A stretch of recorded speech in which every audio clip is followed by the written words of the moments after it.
What's up, everyone? Welcome back to the second episode of my podcast, Curtains Up. Today, we will be talking about the Roman ages and how drama and theater had influence and changed societal norms and how the Romans worked.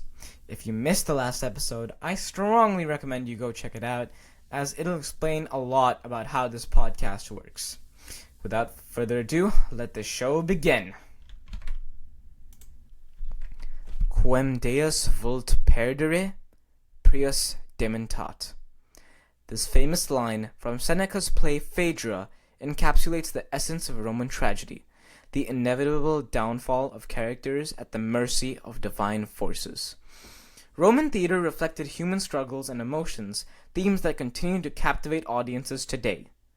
I wanted to start off this episode with this meaningful quote from Seneca just to show and set the mood for how Roman plays would usually be.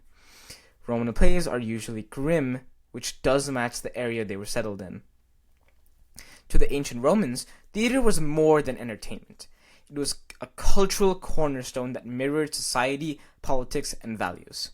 Roman plays would usually attract diverse audiences and offered commentary on politics and social issues. The state also used theater to promote Roman ideals and achievements. Along with that, Roman theaters were very inclusive and welcomed people from all classes, making their messages spread extremely quickly. Let's get into the most notable playwrights of the era. These playwrights, who are also your nominations for the focus drama, are the two great playwrights Plautus and Seneca. Try to guess which one will win the award for this episode. Plautus was a Roman playwright who was known for his fabulae palaetae comedies adapted from Greek models. His works are considered some of the earliest Roman literature to survive, and they primarily focus on light-hearted, humorous situations, often dealing with the lives of common people. His plays often featured humorous situations, clever wordplay, and farcical plots involving mistaken identities, romantic entanglements, and witty slaves outsmarting their masters. He drew heavily from Greek comedy, but infused his works with a distinctly Roman flavor, emphasizing everyday struggles and social satire. His comedies, such as Miles Gloriosus and Pseudolus, due his ability to blend witty language, memorable characters, and humorous situations, remain influential in Western theater. So, if you couldn't tell already, Plautus was the comedic writer of our two options we have today. His plays were the polar opposite of the Greek plays which we talked about last episode.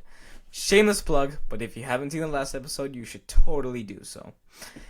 It explains how the journey will go on and what each episode will cover. Anyways, it's time to look at our next important playwright, Seneca.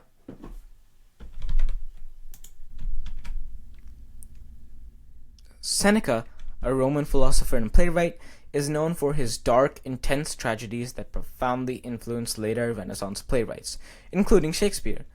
His works are characterized by their themes of revenge, fate, violence, and moral struggle, which later dramatists found captivating. Some of Seneca's notable tragedies include Thyestes, a gruesome tale of revenge, cannibalism, and fate, and Phaedra, which explores forbidden desire and destructive passion. These themes of dark tragedy, revenge, and moral conflict found in Seneca's plays laid the foundations for the dramatic works of Shakespeare and his contemporaries during the Renaissance. Now, something interesting about Seneca that really caught my attention is that all of the ideas in his plays are strangely very visible in none other than Shakespeare's plays. While it could just simply be that they were both great writers and they both had excellent visions, there is also the possibility that Shakespeare might not be the genius writer we think he is. Take a look at some of the similarities. First of all, you have the idea of revenge tragedies.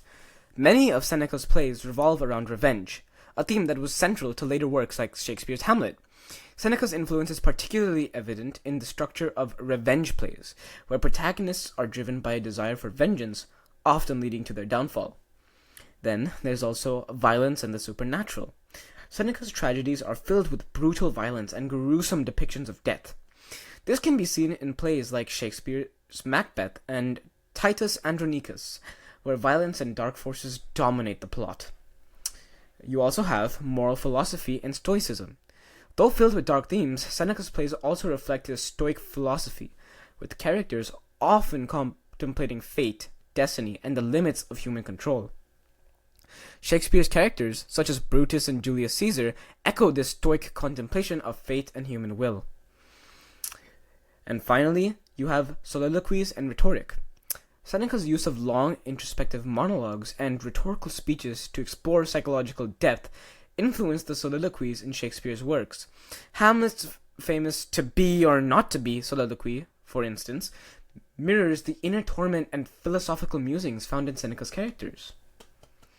While these examples do show undeniable proof of similar ideas, one could argue that the similarities are too shallow to really claim that one is directly copied after the other. This could be true, but there may be a future episode in which we talk about how many times Shakespeare's ideas and experiences appear in many works before him. Make sure to keep an eye out for that one. Now, listener, you have both your options and the plays they both wrote. Now's the time to guess who's going to win today's Focus Drama Award. Drum roll, please. And the award for Focus Drama goes to Plautus and his play Miles Gloriosus. Yep, this time the comedy is taking home the winner's crown. With that being said, some of Seneca's plays are really interesting, and we may return back to his shows to compare and contrast ideas with future ages. Enough about Seneca, though. Let me explain why Plautus is the winner of today's episode. Miles Gloriosus, or The Braggart Soldier in English, is a comedic play by the Roman playwright Plautus. The plot revolves around Pergopolonices, a boastful and cowardly soldier who has kidnapped a young woman, Philocomasium. He believes himself to be irresistible to women, but his arrogance is mocked throughout the entire play. Philocomasium's lover, Pesicles, and a clever slave, Palestro, devise a scheme to outwit Pergopolonices and rescue her. Through a series of comedic misunderstandings, tricks, and disguises, the soldier is duped into releasing Philocomasium. In the end, Pergopolonices is humiliated and the lovers are reunited. Now, this play is important because it is one of the first satire plays that drama really took on. It is satire on boastful and self-important characters with themes of deception, mistaken identity, and social critique common in Plautus's works. Also, at the time, being a comedy, it was really revolutionary, and tragedies were what people had as a blueprint. So using comedies was really revolutionary and broke through a lot more of the common audiences, and it reached a lot more people with these messages. As the play was written around 205 BCE, the Roman play was very influential in shaping comedic conventions, particularly in the Western tradition, through its farcical situations, exaggerated characters, and sharp social satire.